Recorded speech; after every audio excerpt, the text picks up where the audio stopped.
Bonjour à toi, cher spectateur. Euh, Pas vraiment la banane, parce qu'on va parler d'un film assez glauque, en sachant que Eli Roth s'apprête à sortir en e-cinéma son Green Inferno. Autant revenir sur le film qui l'a marqué au point que voilà, il a envie d'en faire un remake non caché.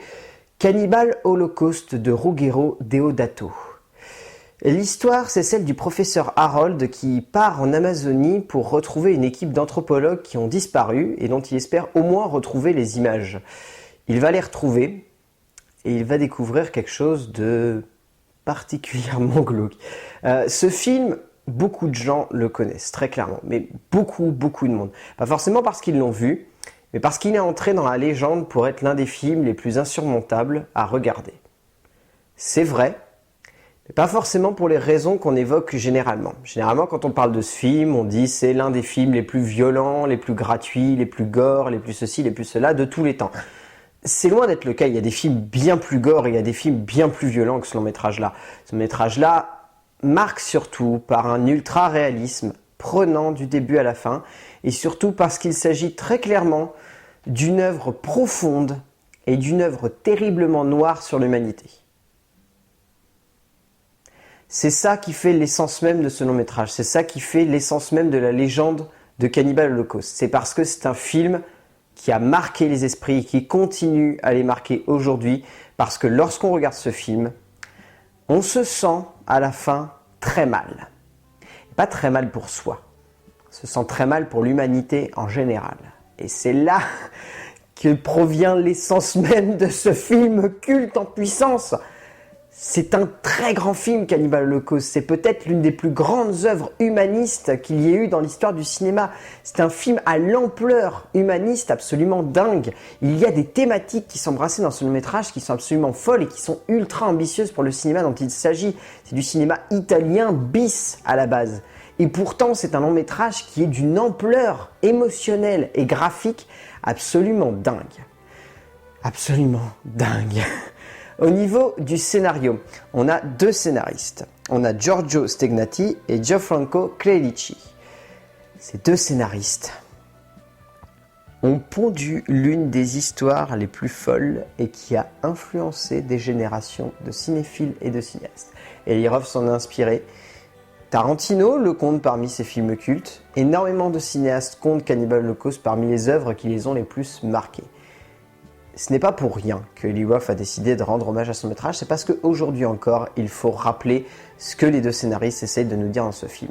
Par le biais d'une subtile double narration qui va prendre son sens dans la deuxième moitié du film, les deux scénaristes placent un décor qui va devenir le cadre ensuite du début de l'apocalypse presque. Ce qui est dingue, c'est que dans la première partie du film, le professeur Harold va simplement découvrir la jungle et les habitants de la jungle.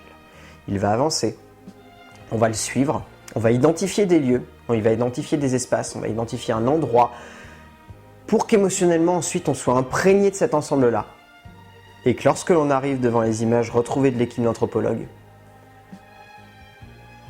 on soit atterré, on soit choqué, on se sente mal et que l'on ait envie de dire « crève humanité, crève ». Quand deux scénaristes arrivent à pondre autant d'idées dans un seul scénario, c'est qu'il y a du génie derrière tout cela. Et là, il y en a du génie, parce que cette double narration, elle implique le spectateur, non seulement émotionnellement, mais humainement parlant en plus. Parce qu'on se sent perdu et on ne sait plus en quoi croire. Développons un petit peu cette deuxième partie, même s'il va y avoir du spoil. L'intérêt est de montrer d'abord le professeur Harold, donc, qui va rencontrer les populations et qui va s'adapter à elles.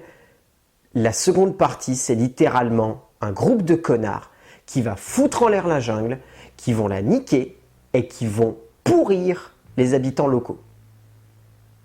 Et qu'est-ce que ça nous dit, ça? Ça nous dit que peu importe l'endroit où on fourre notre nez, on fout toujours la merde. Et dans le genre thématique qui donne pas envie de croire en l'humanité, c'est un petit peu compliqué de trouver mieux. On se sent comme des merdes quoi, à la fin de ce film. On est vraiment au ras du sol, quoi. On se dit, il n'y a plus rien à croire en l'humanité, il n'y a plus rien de bon en nous.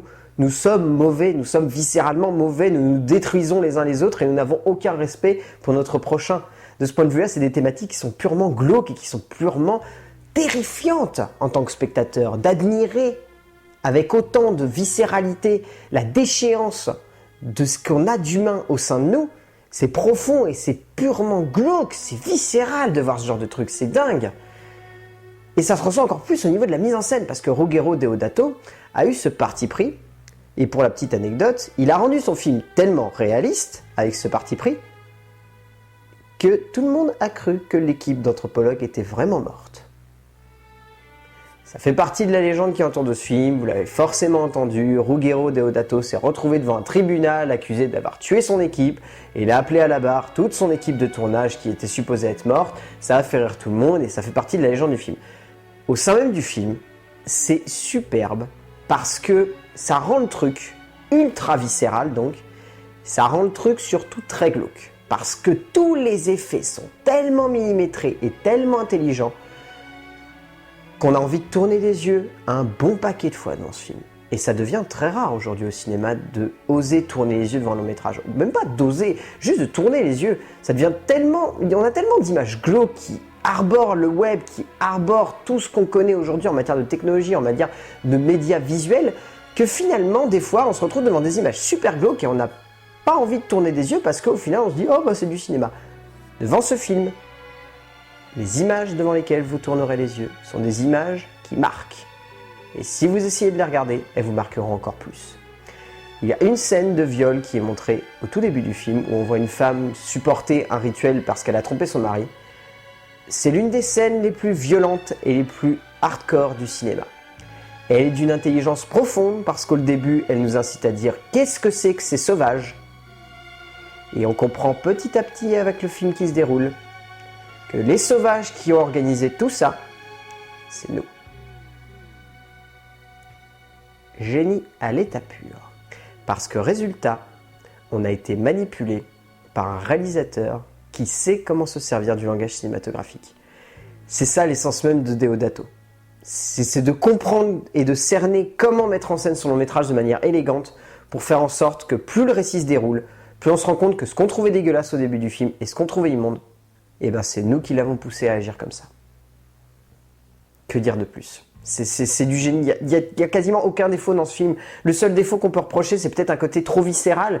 Et encore, ça appuie tellement bien le récit que on peut pas dire que c'est trop. C'est juste le degré qu'il faut, et c'est juste ce qu'il faut pour nous faire prendre conscience que l'on est mauvais viscéralement à l'intérieur de nous-mêmes et qu'il faut absolument qu'on se remette en cause.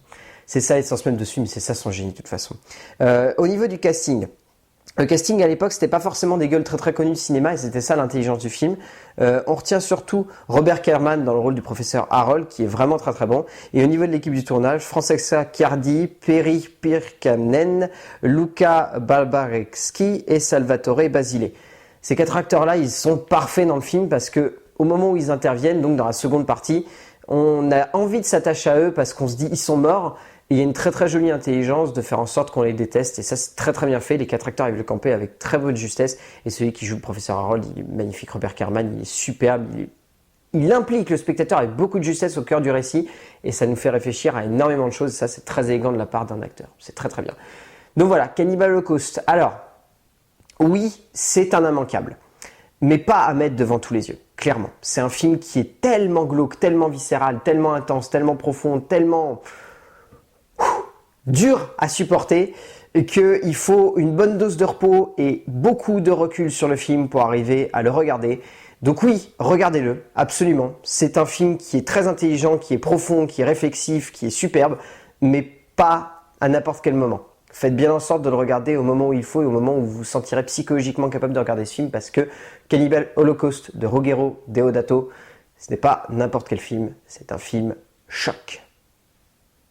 A plus!